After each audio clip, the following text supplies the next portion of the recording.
Welcome to Man Does Tech, where I solve the problems you didn't even know you had.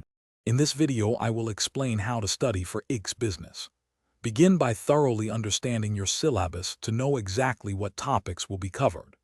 Next, create a structured study plan, allocating specific time blocks for each subject area. Make sure to gather all your essential resources, including textbooks, revision notes, and past examination papers.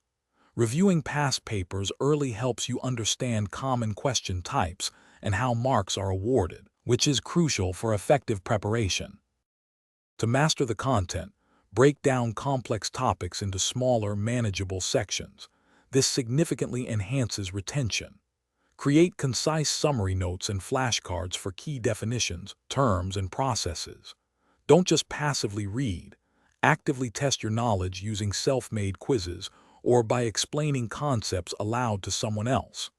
This method helps solidify your understanding and identify any knowledge gaps you might have. Hey everyone, quick break. If you're finding this video helpful, please consider subscribing and giving it a like. It really supports the channel. On another note, for those busy study days, make meal prep easy with these fantastic leak-proof containers. They're perfect for keeping your food fresh and organized. You can find the link to these and other exclusive deals in the description below. Now, let's get back to the video.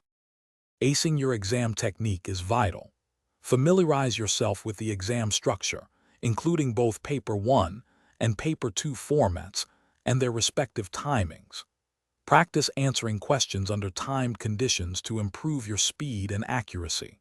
Always pay close attention to command words like explain or evaluate to ensure your answers directly address what the examiner is looking for, maximizing your potential marks.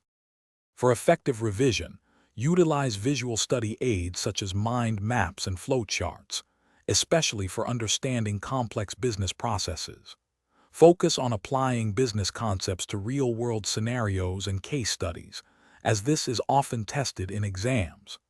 Additionally, review examiner reports to understand common mistakes students make, helping you refine your own responses and avoid similar pitfalls. Thanks for watching. If you found this helpful, don't forget to like and subscribe.